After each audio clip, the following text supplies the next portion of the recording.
Bonsoir à tous et à toutes. Bienvenue à notre séance ordinaire du 2 février 2026.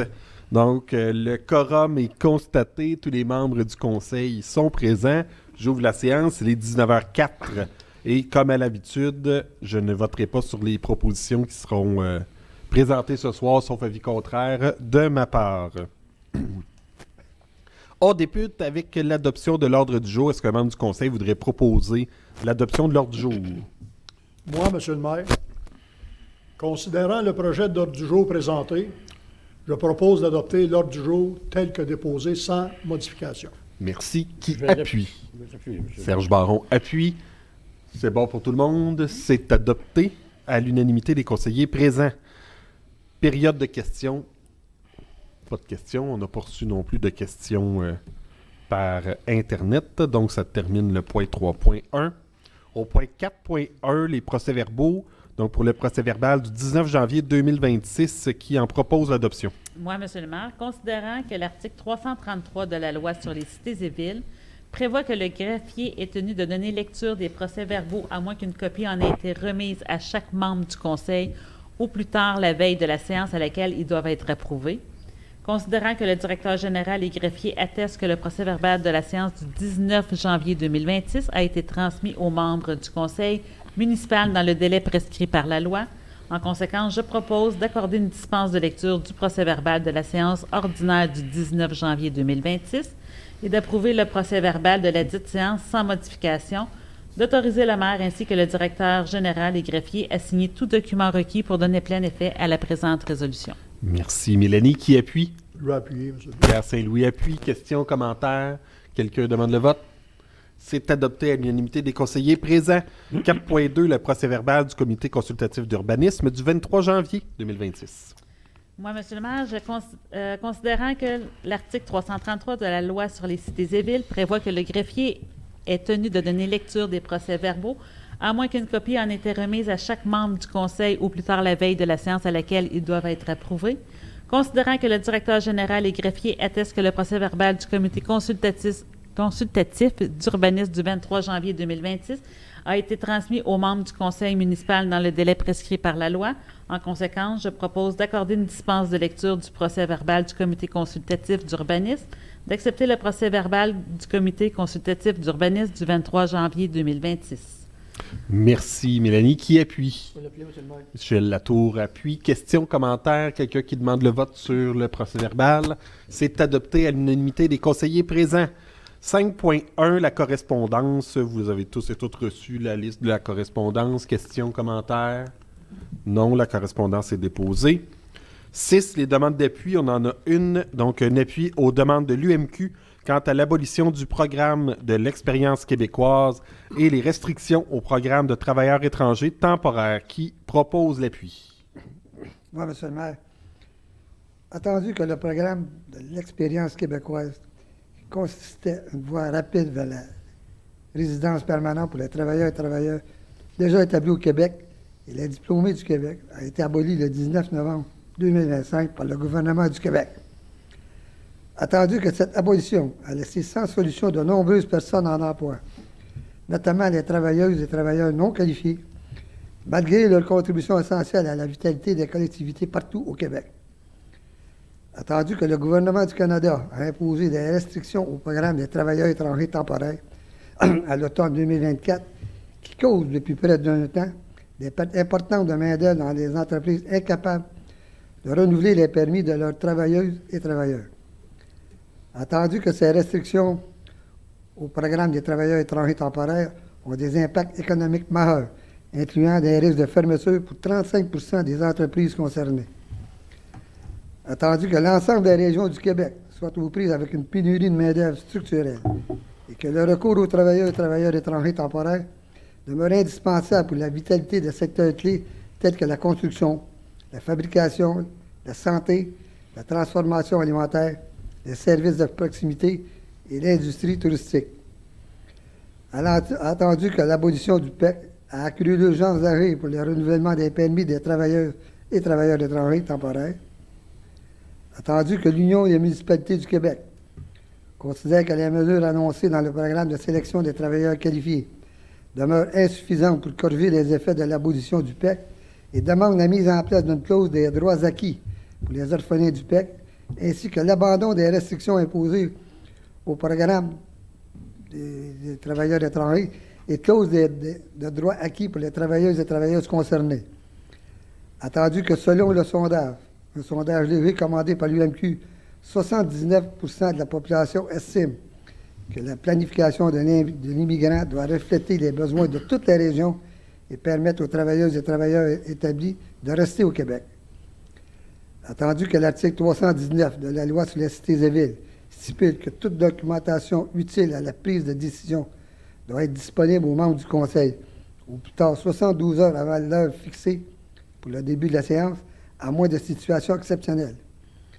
Attendu que les membres du Conseil sont présents à cette séance, en conséquence, je propose de renoncer au délai prescrit à l'article 319 de la loi sur les cités et villes concernant la remise de la documentation utile à la prise de décision, d'appuyer les demandes de l'UMQ en immigration, soit de demander au gouvernement du Québec la mise en place d'une clause de droit acquis pour les orphelins du PEC, au gouvernement du Canada la mise en place d'une clause des droits acquis pour les travailleurs et travailleuses du programme des travailleurs étrangers déjà au pays, des mesures transitoires, claires et flexibles permettant aux entreprises de conserver les travailleurs et travailleuses étrangers déjà en poste et d'en recruter où les besoins sont critiques. Le rétablissement du processus de traitement simplifié, des solutions réellement adaptées aux besoins des PME québécoises, d'autoriser le maire ainsi que le directeur général et greffier à signer tout document requis pour donner plein effet à la présente résolution, de transmettre cette résolution aux personnes et organismes suivants. Jean-François Robert, ministre de l'Immigration, de la Francisation et de l'Intégration. André Morin, porte-parole du Parti libéral du Québec en matière d'immigration, de francisation et d'intégration. André Fontesilla, porte-parole du Québec solidaire en matière d'immigration, de francisation et d'intégration. Paul Saint-Pierre Plamondon, chef et porte-parole du Parti québécois en matière d'immigration, de francisation et d'intégration. Patty Adju, ministre de l'Emploi et des Familles. Joël Lightbone, lieutenant du Québec et ministre de la Transformation du gouvernement, des Travaux publics et de l'Approvisionnement. Pierre Paulus, lieutenant du Québec du Parti conservateur du Québec. Alexandre Bouleris, porte-parole du Développement économique du Québec du Nouveau Parti démocratique. Alexis Brunet-Duceppe, porte-parole du Bloc québécois en matière d'immigration, de réfugiés et de citoyenneté. Jean-Bernard Raymond, député de Richelieu. Louis Plamondon, député de Bécancour, Nicolette, Sorel, Alnoubrac. L'Union des municipalités du Québec. Merci, M. Cournoyer. Qui appuie? Je vais appuyer, M. le maire. Mélanie Gladue appuie. Question, commentaire, demande de vote sur la demande d'appui? Non, donc c'est adopté à l'unanimité des conseillers présents. On va au point 7, législation 7.1. C'est la mention publique concernant le règlement numéro 202-12-2026 concernant le régime de retraite des employés cadres. Je laisse la parole à notre directeur général. Merci, M. le maire. Règlement numéro 202-12-2026.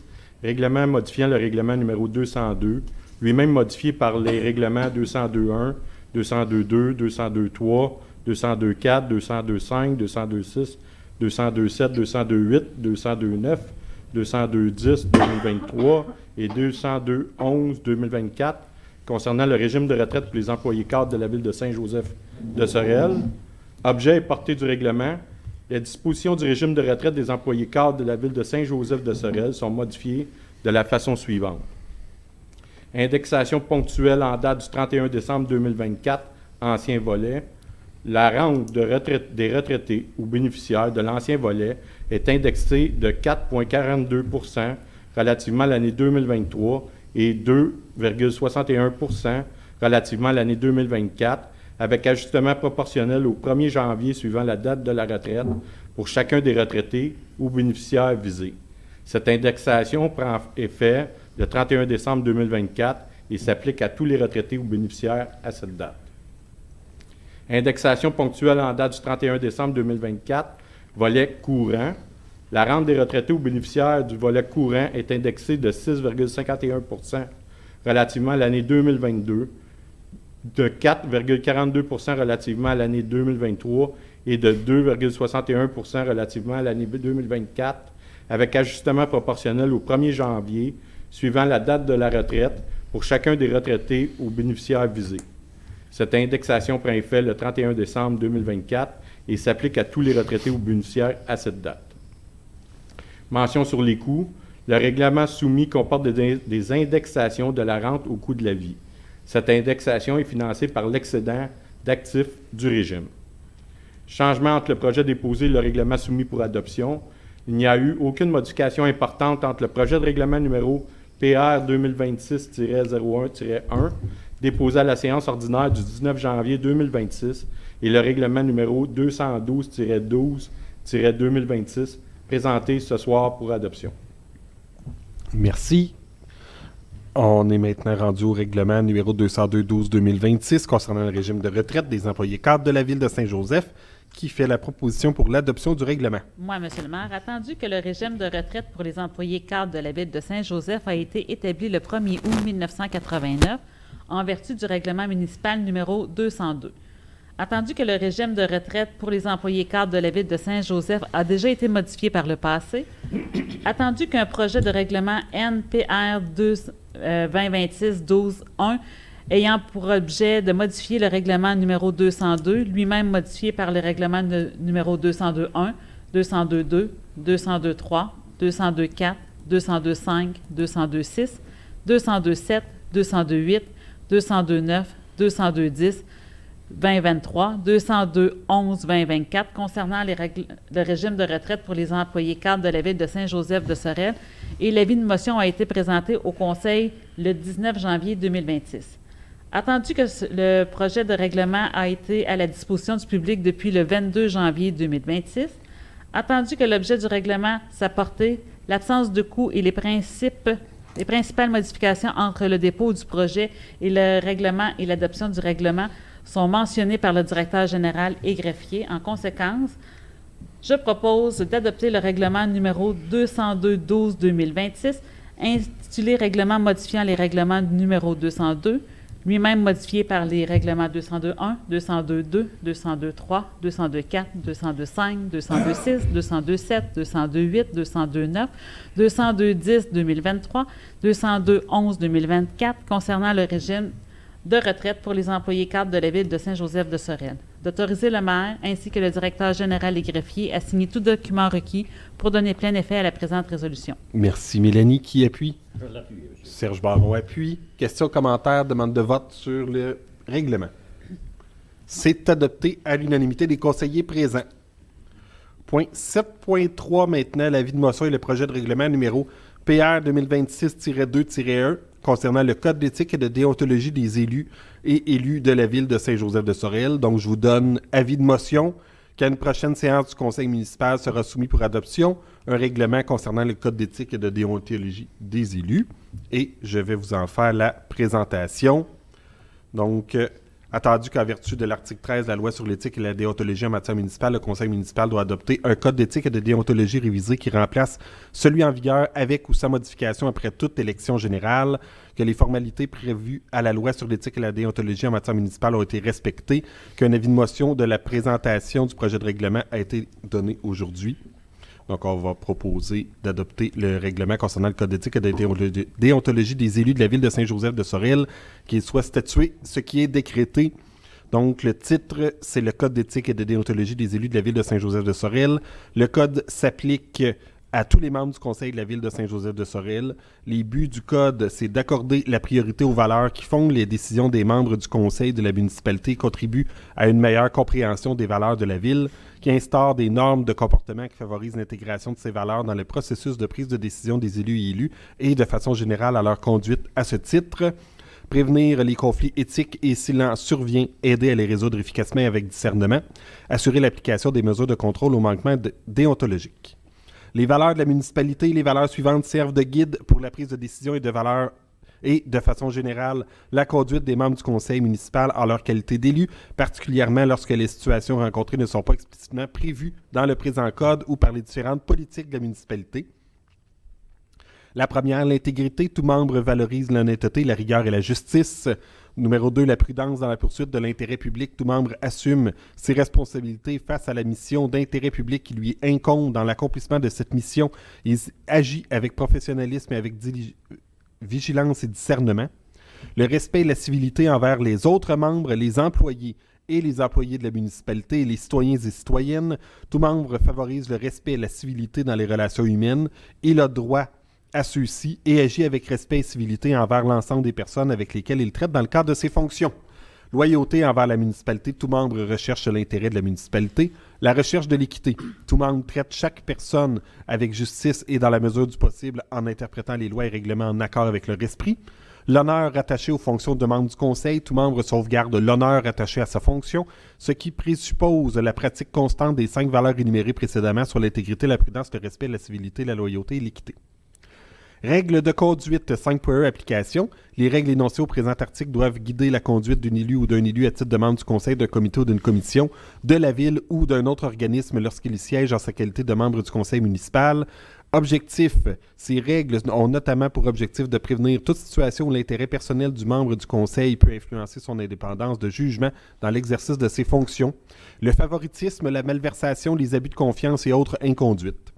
Conflit d'intérêts. Il est interdit à tout membre d'agir, de tenter d'agir ou d'omettre d'agir de façon à favoriser dans l'exercice de ses fonctions ses intérêts personnels ou d'une manière abusive ceux de toute autre personne. Il est interdit à tout membre de se prévaloir de sa fonction pour influencer ou tenter d'influencer la décision d'une autre personne de façon à favoriser ses intérêts personnels ou d'une manière abusive ceux de toute autre personne. Le membre est réputé ne pas contrevenir au présent article lorsqu'il bénéficie des exceptions prévues au 5e et 6e alinéa de l'article 5.3.7. Il est interdit à tout membre de solliciter, de susciter, d'accepter ou de recevoir pour lui-même ou pour toute autre personne quelque avantage que ce soit en échange d'une prise de position sur une question dont un conseil, un comité ou une commission dont il est membre peut être saisi. Il est interdit à tout membre d'accepter tout don, toute marque d'hospitalité ou tout autre avantage, quelle que soit sa valeur qui est offert par un fournisseur de biens ou de services ou qui peut influencer son indépendance de jugement dans l'exercice de ses fonctions ou qui risque de compromettre son intégrité. Tout don, toute marque d'hospitalité ou tout autre avantage reçu par un membre du conseil municipal qui n'est pas de nature purement privée ou visé par l'article 5.3.4, c'est-à-dire le précédent, ne peut être d'une valeur supérieure à 200 $ et doit faire l'objet, dans les 30 jours de sa réception, d'une déclaration écrite par ce membre auprès du greffier trésorier de la municipalité. Cette déclaration doit contenir une description adéquate du don, de la marque d'hospitalité ou de l'avantage reçu, de préciser le nom du donateur ainsi que la date et les circonstances de sa réception. Le greffier trésorier tient un registre public de ces déclarations. Il est interdit à tout membre de contrevenir à l'article 304 de la loi sur les élections et les référendums dans les municipalités. Un membre ne doit pas avoir sciemment un intérêt direct ou indirect à un contrat avec la municipalité ou un organisme visé à l'article 5.1. Un membre est réputé ne pas avoir un tel intérêt dans les cas suivants.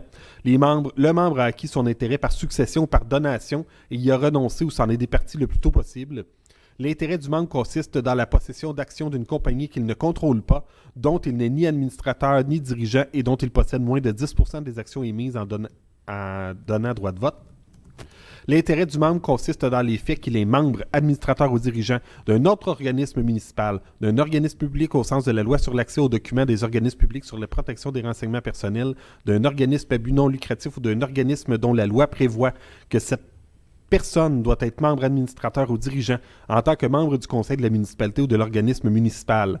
Le contrat a pour objet une rémunération, une allocation, un remboursement de dépenses, un avantage social, un bien ou un service auquel le membre a droit à titre de condition de travail attaché à sa fonction au sein de la municipalité ou de l'organisme municipal. Le contrat a pour objet la nomination du membre à un poste de fonctionnaire ou d'employé dont l'occupation ne rend pas inéligible son titulaire. Le contrat a pour objet la fourniture de services offerts de façon générale par la municipalité ou l'organisme municipal.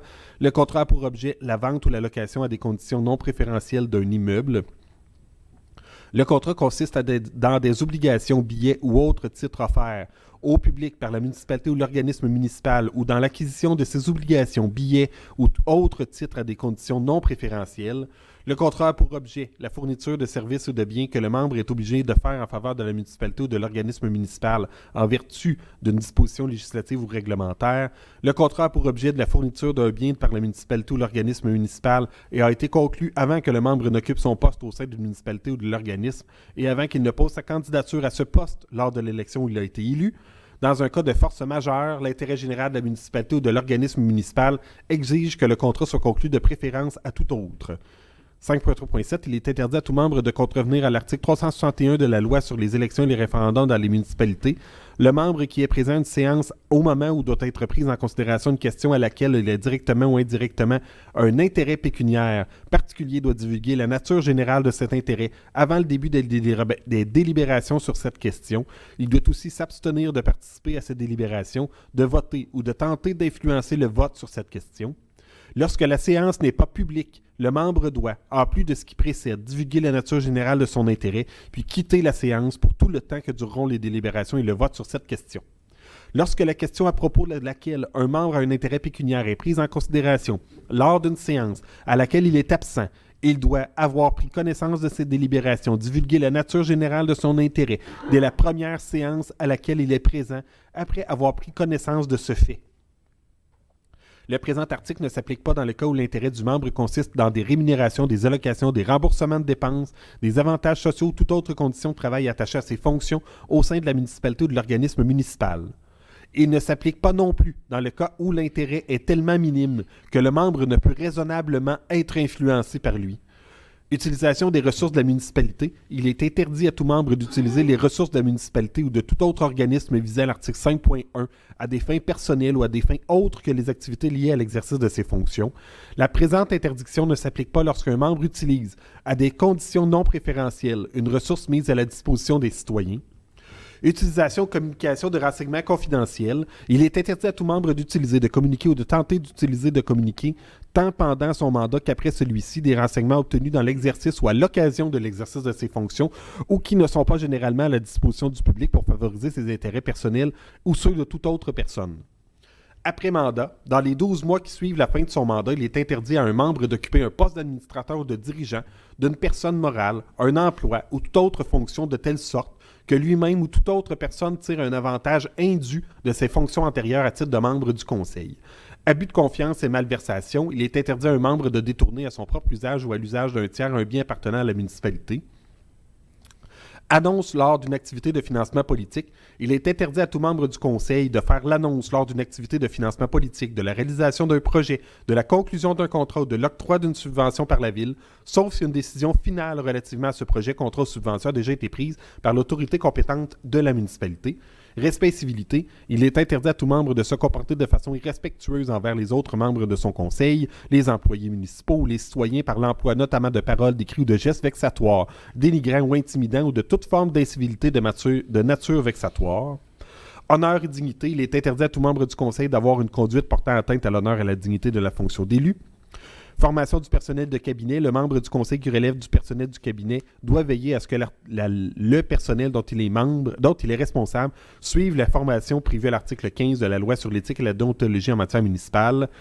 Article 6, mécanisme de contrôle. Tout manquement à une règle prévue au présent code par un membre du conseil municipal peut entraîner l'imposition des sanctions suivantes. La réprimande, la participation à une formation sur l'éthique et la déontologie en matière municipale aux frais du membre du conseil dans le délai prescrit par la Commission municipale du Québec. La remise à la municipalité dans les 30 jours de la décision de la Commission municipale du don de la marque d'hospitalité ou de l'avantage reçu ou de la valeur de ceux-ci, de tout profit retiré en contravention du présent règlement, du présent code. Le remboursement de toute rémunération, allocation ou autre somme reçue pour la période que la Commission municipale du Québec détermine en tant que membre du conseil, d'un comité ou d'une commission, de la municipalité ou d'un organisme visé à l'article 5.1. Une pénalité d'un montant maximal de 4 000 $ devant être payée à la municipalité. La suspension du membre du conseil pour une période dont la durée ne peut excéder 90 jours. Cette suspension pouvant avoir effet au-delà du jour où prend fin son mandat s'il est réélu lors d'une élection tenue pendant sa suspension et que celle-ci n'est pas terminée le jour où débute son nouveau mandat. Lorsqu'un membre du conseil municipal est suspendu, il ne peut exercer aucune fonction liée à sa charge de membre du conseil et, notamment, ne peut siéger en aucun conseil, comité ou commission de la municipalité ou en sa qualité de membre du conseil de la municipalité d'un autre organisme, ni recevoir une rémunération, une allocation ou toute autre somme de la municipalité ou d'un tel organisme. Article 7, remplacement. Le présent règlement remplace le règlement numéro 388-2022 intitulé « Code d'éthique et de déontologie des élus de la ville de Saint-Joseph de Sorel ». Article 8, entrée en vigueur. Le présent règlement entre en vigueur suivant la loi. Et on présente l'avis de motion ce soir. Ça termine la présentation et je vous ai déposé aussi le projet de règlement. Donc, c'est terminé. Merci. Monsieur le maire, vous pouvez prendre le temps de prendre une gorgée d'eau. Gorgée d'eau. Merci. Je voulais vous demander si vous pouvez répéter. Non, mais j'avais oublié de vous le dire, mais il fallait que vous le reteniez par cœur. Il y a un test, Après. On sait tout ça. un test après.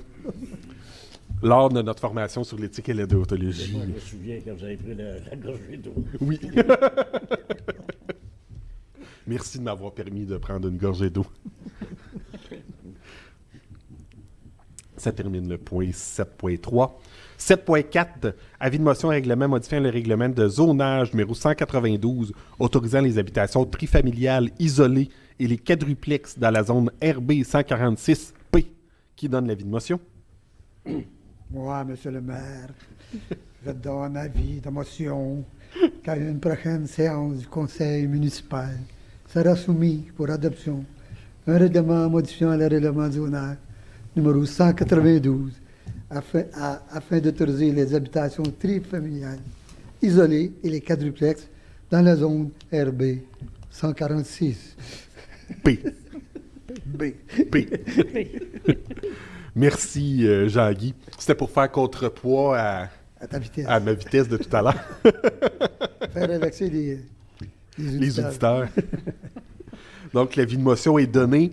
On s'en va au point 7.5, le premier projet de règlement, numéro PR 2026-22, modifiant le règlement de zonage numéro 192 afin d'autoriser les habitations trifamiliales isolées, les quadruplexes dans la zone 146P. Qui Monsieur le maire, donne- attendu que la ville de Saint-Joseph sera adopté le règlement de construction numéro 192. Attendu que la loi sur l'aménagement et l'urbanisme permet à une municipalité de modifier son règlement de zonage. Attendu qu'une demande de modification de règlement de zonage concernant les usages permis dans la zone RB 186P a été déposée à la ville de Saint-Joseph de Sorel. Attendu que cette demande vise à permettre les habitations trifamiliales dans la zone RB 146P. Attendu que dans les cas des habitations isolées, seules les habitations unifamiliales et bifamiliales sont présentement autorisées dans la zone RB 146P. Attendu que l'on retrouve actuellement 2 habitations multifamiliales, 4 logements ou plus, dans la zone RB 146B. Attendu que 5 des 8 zones contiguës de la zone RB 146P comportent des immeubles de 3 logements ou plus. Attendu que des modifications du règlement de zonage visant à permettre les habitations trifamiliales et les quadruplexes dans la zone RB 146P permettraient d'atteindre une certaine uniformisation du tissu urbain et d'assurer une densification contrôlée de la ville. Attendu qu'un avis de motion a été donné lors de la séance du Conseil tenue le 2 février 2026 avec dispense de lecture, et ce, conformément à la loi. En conséquence, je propose d'adopter le premier projet de règlement numéro PR 2026-02-2 intitulé « Règlement modifier le règlement de zonage numéro 192 afin d'autoriser les habitations trifamiliales isolées et les quadruplexes dans la zone RB 146P. De déposer le premier projet de règlement numéro PR 2026-02-2, séance tenante. D'organiser une assemblée publique de consultation afin de présenter et de consulter les citoyens sur le dit projet de règlement. D'autoriser le maire ainsi que le directeur général et greffier à signer tout document requis pour donner plein effet à la présente résolution. De transmettre à la municipalité régionale de comté de Pierre-Sorel la présente résolution ainsi que le premier projet de règlement pour son examen de conformité au schéma d'aménagement et de développement actuellement en vigueur. Merci, Jean-Guy. Qui appuie? Je vais appuyer, monsieur le maire. Pierre Saint-Louis appuie. Questions, commentaires? Quelqu'un qui demande le vote? Non. C'est adopté à l'unanimité des conseillers présents. Au point 7.6, maintenant, l'avis de motion et le projet de règlement d'emprunt PR 2026-2-3 pour financer la réfection des rues McCarthy, Saint-Joseph et Chevrier. Qui donne l'avis de motion? Moi, Monsieur le maire, je donne avis de motion qu'à une prochaine séance du conseil municipal sera soumis pour adoption un règlement d'emprunt pour financer la réfection des rues McCarthy, Saint-Joseph et Chevrier. Le projet de règlement numéro PR 2026-02-3, intitulé Règlement d'emprunt, règlement empruntant au plus 3 630 300 pour financer la réfection des rues McCarthy, Saint-Joseph et Chevrier, est déposé par moi-même, séance tenante. Merci, Pierre. Qui appuie? Non, c'est un avis de motion, pas d'appui. Donc, ça termine le point sur la législation. On s'en va au point 8, le rapport des dépenses autorisées. Qui propose le rapport des dépenses? Moi, Monsieur le maire, considérant que la directrice générale adjointe et greffière a présenté au comité des finances le rapport des dépenses autorisées durant le mois dernier.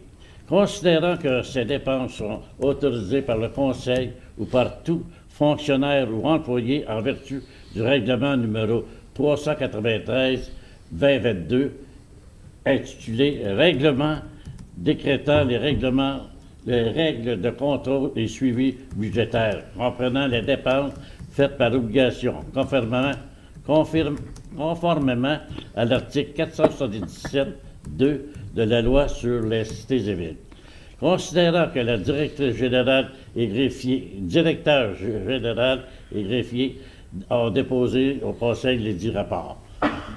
En conséquence, je propose d'approuver le rapport de dépenses autorisées totalisant 419 245,92 pour la période du 20 janvier au 2 février 2026, émis par la directrice générale adjointe et trésorière et vérifié par le comité des finances.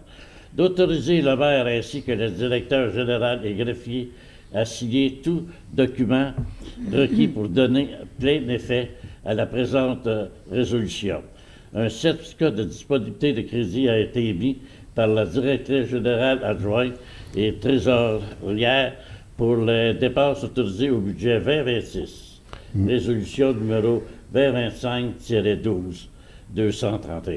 Merci, Serge. Qui appuie? Sophie appuie. Questions, commentaires, quelqu'un qui demande le vote? C'est adopté à l'unanimité des conseillers présents.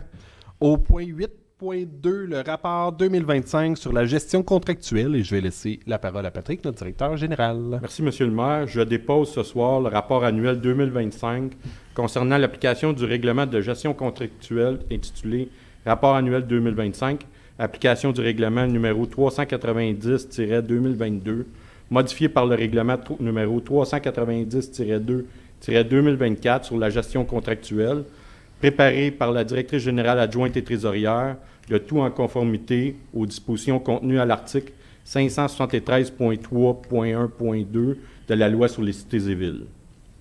Merci. Donc, le document est déposé.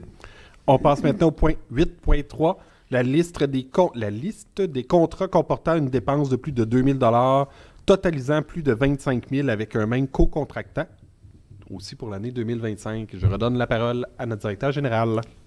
Je dépose la liste de tous les contrats comportant une dépense de plus de 2 000 $ passés au cours de l'exercice financier du 1er janvier au 31 décembre 2025 avec un même co-contractant lorsque l'ensemble de ces contrats comporte une dépense totale qui dépasse 25 000.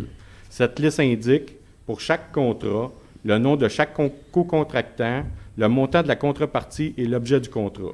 Cette liste déposée au Conseil sera publiée sur le site Internet de la Ville, le tout conformément à l'article 477.6 de la loi sur les cités et villes. Merci. Donc, tout est déposé. Au point 9, ressources humaines, dotation à la piscine municipale pour l'été 2026. Qui en fait la proposition? Moi, Monsieur le maire, considérant que le conseil municipal désire embaucher des personnes dynamiques, énergiques et actives afin de pourvoir les postes à la piscine municipale pour la saison estivale 2026, considérant qu'il y a lieu d'enclencher immédiatement le processus d'embauche dans le but de pourvoir les postes vacants étant donné la pénurie de main-d'œuvre pour ce type d'emploi dans la région et que les futurs employés devront suivre les formations obligatoires, considérant que les postes offerts à la piscine municipale sont habituellement comblés par des salariés non permanents, travaillant exclusivement au service des loisirs pour une période temporaire et que ceux-ci ne sont pas régis par les dispositions de la convention collective en vigueur à la Ville. En conséquence, je propose d'autoriser le directeur général et greffier à enclencher le processus d'embauche dans le but de combler les postes à la piscine municipale pour la période estivale 2026, et ce, conformément aux conditions de travail discutées entre les membres du Conseil. De permettre la publication d'une offre d'emploi au besoin dans le journal Les Deux-Rives, sur le site Internet de la Ville, sur les médias sociaux, ainsi que sur les sites appropriés de recherche d'emploi. De mandater la directrice aux loisirs et à la vie communautaire afin de préparer l'offre d'emploi, de créer un formulaire de demande d'emploi, de procéder au processus de recrutement incluant la réalisation des entrevues d'embauche et de fournir ses recommandations au Conseil quant au choix des candidatures retenues, de puiser les dépenses à même les activités financières, d'autoriser le maire ainsi que le directeur général et greffier à signer tout document requis pour donner plein effet à la présente résolution. Merci, Sophie. Qui appuie? Michel Latour appuie. Questions, commentaires, demande de vote? C'est adopté à l'unanimité des conseillers présents. On s'en va à l'administration générale maintenant pour la planification stratégique 2026-2031. Donc, au courant de l'année 2025, on a mené notre premier exercice de planification stratégique à la ville de Saint-Joseph-de-Sorel. Aujourd'hui, c'est le fruit de tous ces mois de planification-là qu'on vous présente ce soir. Je vais prendre le temps de vous remercier tous et toutes parce que toute l'administration, les élus, les citoyens, tout le monde a participé à l'élaboration de cette planification-là pour qu'elle reflète le plus possible nos besoins et nos objectifs dans la municipalité jusqu'en 2031. Donc, les élus, vous avez des parties le bal avec les premières consultations. On a des employés aux travaux publics, à l'administration, à la direction qui ont participé. Il y a eu un comité de travail aussi qui a été mis en place auquel participaient l'ensemble de nos directeurs ici à la ville de Saint-Joseph-de-Sorel, avec moi-même qui participais. Et pour accomplir ce travail-là, on était accompagné de Mathieu Beaufort, de la firme Impact Partenaire d'affaires, qui nous a accompagnés là, tout au long de la planification stratégique. Je le remercie beaucoup pour l'exercice qu'on a fait. C'est un exercice qui a été très mobilisateur et qui nous a permis là, de se projeter dans l'avenir et de se donner des objectifs. Donc, je vous présente tout de suite le résultat, parce qu'une planification stratégique, c'est de déterminer notre vision, de se donner une mission, d'établir différentes valeurs aussi dans la ville de Saint-Joseph-de-Sorel et aussi de se donner différents objectifs. Donc, j'ai le document ici. Donc, la mission qu'on a établie pour la ville de Saint-Joseph-de-Sorel, c'est Saint-Joseph-de-Sorel cultive l'audace, l'innovation et la fierté dans un esprit de bienveillance pour offrir aux citoyens un milieu de vie accessible, humain et en constante évolution. Donc, on va toujours continuer de se développer tout en gardant notre bienveillance envers les citoyens et en cultivant la fierté et l'audace et l'innovation, donc toujours en étant en questionnement. Notre vision, là où on veut être en 2031, c'est « Nous façonnons une communauté active, énergique et dynamique pour bâtir un avenir inspirant. » Les valeurs qu'on se donne, nos valeurs entre nous et nos valeurs avec les citoyens, les valeurs de la ville de Saint-Joseph-de-Sorel, ce sont la collaboration, donc le travail ensemble, l'ambition, la créativité, la bienveillance et la rigueur. Et maintenant, pour nos piliers, donc on a 4 piliers desquels on a des actions qui en découlent. Donc le premier pilier sur lequel on va travailler, c'est d'enrichir la qualité de vie des citoyens par des transformations adaptées. Comment on va faire ça? C'est en réinventant l'aménagement et en facilitant la mobilité, en créant des espaces repensés et en dynamisant la vie communautaire, et en réalisant des projets structurants pour la collectivité. Le deuxième pilier sur lequel la Ville de Saint-Joseph va travailler, c'est d'offrir des services performants et mobiliser les citoyens. Comment on va faire ça? C'est en simplifiant l'accès aux services et en enrichissant l'expérience citoyenne, en encourageant la participation citoyenne, en protégeant l'environnement ainsi que notre milieu de vie. Le pilier 3, c'est renforcer les partenariats et rayonner dans la région de Sorel-Tracy. Comment on va le faire? C'est en développant des synergies intermunicipales gagnantes et en tissant des partenariats et accroître le rayonnement local. On va accroître notre rayonnement local. Le quatrième pilier, c'est moderniser l'organisation et stimuler l'innovation. Donc, d'unifier la culture organisationnelle et en valorisant le climat de travail, en optimisant les pratiques internes et renforcer la performance, et en gérant efficacement les ressources et en accélérant la transformation numérique. Donc, c'est sur ces éléments-là que l'on va travailler au courant des prochaines années. De tout ça va découler plusieurs dizaines d'actions. Donc, ce soir, je vous ai énuméré les grands titres, les grands thèmes, ce sur quoi on va travailler pour les années 2026 à 2031. Et l'ensemble des employés et des élus, là, on va être mobilisés pour atteindre ces différents objectifs-là. Donc, on va faire des suivis de temps en temps de notre planification stratégique pour bien voir là, où on en est rendu. Et une planification stratégique, ça peut bouger dans le temps parce qu'on sait qu'il peut survenir toutes sortes d'éléments au courant des années. Donc, notre planification stratégique pourrait être malléable dans le temps si les situations l'imposent. Mais voici ce sur quoi on va travailler. Et tout ça repose sur le travail qu'on a fait ensemble, qu'on a fait avec l'administration, mais aussi avec les citoyens, parce qu'on a quelques dizaines de citoyens, là, plusieurs citoyens qui ont répondu à l'appel quand on a fait notre consultation publique. On a eu une 50aine de personnes qui ont répondu à l'appel, puis une dizaine de partenaires qui étaient présents, qui ont alimenté la planification stratégique en projet et en idées. Donc, je remercie tout le monde qui ont participé. Et c'est lancé, c'est parti donc pour la planification stratégique. Et maintenant, ça prendrait quelqu'un pour l'adopter, cette planification stratégique-là. Est-ce qu'un membre du conseil voudrait proposer son adoption? Oui, M. le maire. Considérant que la Ville de Saint-Joseph-de-Sorel a entrepris en 2025 une démarche de planification stratégique visant à définir une vision commune pour son développement, mobilisant les élus, l'administration municipale, les employés, les citoyens ainsi que plusieurs partenaires du milieu. Considère que cette collaboration a permis d'identifier des orientations, des objectifs et des stratégies en cohérence avec les réalités locales et les aspirations de la communauté. Considérant que la planification stratégique 2026 à 2031 constitue un cadre de référence pour guider les décisions, prioriser les interventions municipales et assurer une gestion rigoureuse et responsable des ressources publiques, qui s'articule autour de 4 piliers et de 10 stratégies concrètes permettant de passer des intentions aux actions. Considérant que la planification stratégique est conçue comme un cadre évolutif et vivant, destiné à réorienter tant l'action municipale que les futurs plans d'action.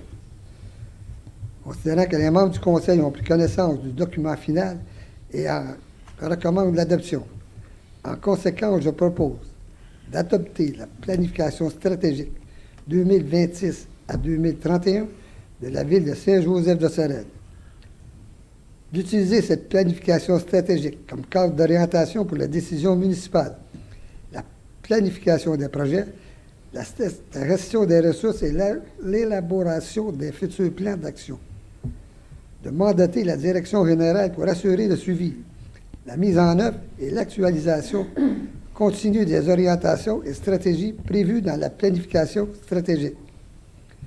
De diffuser publiquement cette planification stratégique et en assurer la promotion auprès des citoyens et partenaires du milieu. D'autoriser le maire ainsi que le directeur général et greffier à signer tout document requis pour donner plein effet à la présente résolution. Merci. Qui appuie? Je vais appuyer, M. le maire. Monsieur Saint-Louis appuie. Questions, commentaires? Pas de demande de vote. C'est adopté à l'unanimité des conseillers présents. Au point 12, travaux publics, 12.1, mosaïque florale sur l'îlot de la rue Élisabeth, qui en fait la proposition. Moi, Monsieur le maire, considérant l'adoption de la résolution numéro 2025-12-250 à la séance ordinaire du 8 décembre 2025 concernant les aménagements floraux pour l'année 2026, considérant la proposition de Villiard, Serres et Jardin pour l'aménagement d'une mosaïque florale représentant le logo de la ville sur l'îlot de la rue Élisabeth, considérant l'application du règlement numéro 391-4-2025 déléguant certains pouvoirs d'autoriser les dépenses et de passer des contrats, considérant que le directeur général souhaite faire entériner la dépense par le conseil municipal. En conséquence, je propose de ratifier l'ajout d'une mosaïque florale sur l'îlot de la rue Élisabeth au contrat octroyé à Villiard, Serres et Jardin pour la saison 2026 au coût de 875 $ plus les taxes applicables, selon le courriel de M. Pierre-Luc Villiard, propriétaire, reçu le 7 janvier 2026. De puiser les dépenses à même les activités financières, de préciser que le courriel et la présente résolution constituent le contrat entre les fournisseurs et la Ville, de modifier la résolution numéro 2025-12-250 à cette fin, d'autoriser le maire ainsi que le directeur général et greffier à signer tout document requis pour donner plein effet à la présente résolution. Merci. Sophie qui appuie. Serge Baron appuie. Questions, commentaires, demande de vote sur le sujet. C'est adopté à l'unanimité des conseillers présents. On s'en va maintenant au loisirs culture vie communautaire, au point 17.2, le tirage au sort pour le concours de décoration de Noël. Donc, en décembre dernier, les membres du conseil, vous avez parcouru les rues, pris les adresses des gens qui avaient des décorations de Noël. On a fait toute la comptabilisation de ces adresses-là. Donc, on va faire le tirage. Donc, c'est quartier 1 qui fait le tirage pour le quartier 1.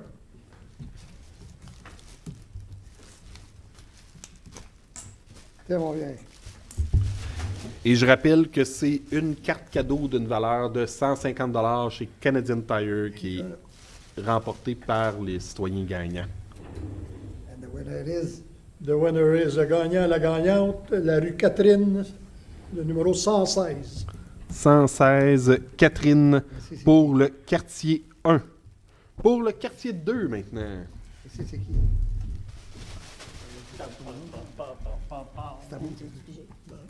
Non, non, Hein, Pierre?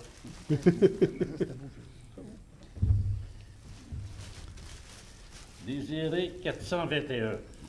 421 rue Désirée pour le quartier 2.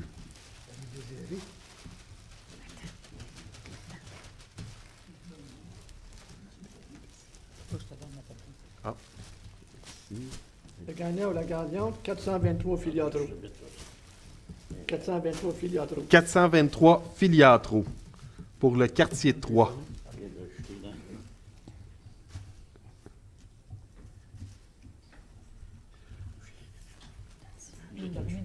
Ah, ça pourrait être plus tard. On a l'adresse, c'est bon. 421 des séries, c'est la dernière de Michel. C'est la Maison 5. Rouge. Donc, je répète les trois adresses gagnantes. Le 116 Catherine pour le quartier 1, le 421 Désiré pour le quartier 2 et le 423 rue Filiatro pour le quartier 3. Donc, félicitations aux trois adresses gagnantes. Merci à toutes les personnes qui ont participé, qui ont illuminé notre mois de décembre pendant la période des fêtes. Et merci aux membres du conseil qui ont fait le parcours dans les rues pour prendre les adresses. Donc, et voilà, ça termine le point 17.2. On est au 17.3 maintenant pour la fête des bénévoles 2026. Qui a une proposition? Moi, M. le maire, considérant que le conseil municipal désire organiser une soirée afin de souligner l'implication et de remercier ses bénévoles, considérant que la Ville doit signer les contrats appropriés pour la tenue de cet événement le 25 avril 2026, considérant les demandes de propositions à différents fournisseurs, considérant l'application du règlement numéro 280 391-4-2-2025, déléguant certains pouvoirs d'autoriser des dépenses et passer des contrats. Considérant que le directeur général souhaite le faire entériner la dépense par le conseil municipal. En conséquence, je propose de ratifier l'octroi des contrats par la directrice générale aux loisirs et la vie communautaire dans le cadre de la fête des bénévoles 2026. Monsieur Normand Barlow, TJ Normand, au coût de 900 $, des taxes non applicables pour l'animation de la musique et la fourniture des équipements nécessaires selon la facture numéro 129 datée du 25 avril 2026. L'entreprise L'Effet Bœuf, au coût de 38 $ par personne, plus taxes applicables pour les services de traiteur selon la facture numéro 2026-0885 en date du 25 avril 2026. Refuser la dépense à même les activités financières. De préciser que les offres de services de la présente résolution constituent le contrat entre les fournisseurs de la ville. D'autoriser le maire ainsi que le directeur général et greffier à signer tout document requis pour donner plein effet à la présente résolution. Merci, Michel. Sophie, appuie. Questions, commentaires, demande de vote? Ça termine le point 17.3. C'est adopté à l'unanimité des conseillers présents. Et le point 17.4, la semaine de l'inclusion sociale. Pierre de Sorel qui en fait la proposition. Moi, Monsieur le maire, considérant le retour de la semaine de l'inclusion sociale Pierre de Sorel du 16 au 22 février 2026, considérant l'importance de promouvoir la solidarité sur le territoire de la MRC Pierre de Sorel et de rappeler à la population que la construction d'une société plus inclusive est la responsabilité de tous, considérant que cette action encourage la réduction des inégalités sociales, de leur impact sur le territoire et qu'elle valorise le vivre ensemble et l'entraide, et ce, peu importe le statut des personnes, considérant que ces objectifs sont directement liés au plan d'action de la politique territoriale du développement social de la MRC, considérant que ces objectifs correspondent également à la déclaration d'accueil de la ville. En conséquence, je propose de proclamer la semaine du 16 au 22 février 2026 comme étant la semaine de l'inclusion sociale Pierre de Sorel, d'autoriser le maire ainsi que le directeur général et greffier à signer tout document requis pour donner plein effet à la présente résolution et de transmettre cette résolution à la MRC Pierre de Sorel. Merci, Mélanie. Qui appuie la résolution? Appuie, Sophie appuie la résolution. Questions, commentaires, demande de vote? C'est adopté à l'unanimité des conseillers présents. Et j'invite ceux et celles qui ont des vêtements et des éléments à l'effigie de la semaine d'inclusion sociale, là, main dans la main, qui ont été distribués par les années passées, là, à les remettre pour tout le mois de février et en particulier du 16 au 22 février. On vous invite à tous et toutes à porter le logo main dans la main. Donc, ça termine le point 17. Point 18, on n'a pas d'affaires nouvelles. Au point 19, période de questions spécifiques au sujet traité lors de la séance, on n'a pas de questions. Parole aux membres du conseil. Tout ce que je voudrais vous nommer, c'est que la semaine dernière, j'ai participé, c'était les 25 ans de la réserve mondiale de la biosphère du lac Saint-Pierre, la réserve de l'UNESCO. J'étais là, c'était au Biofort la semaine passée.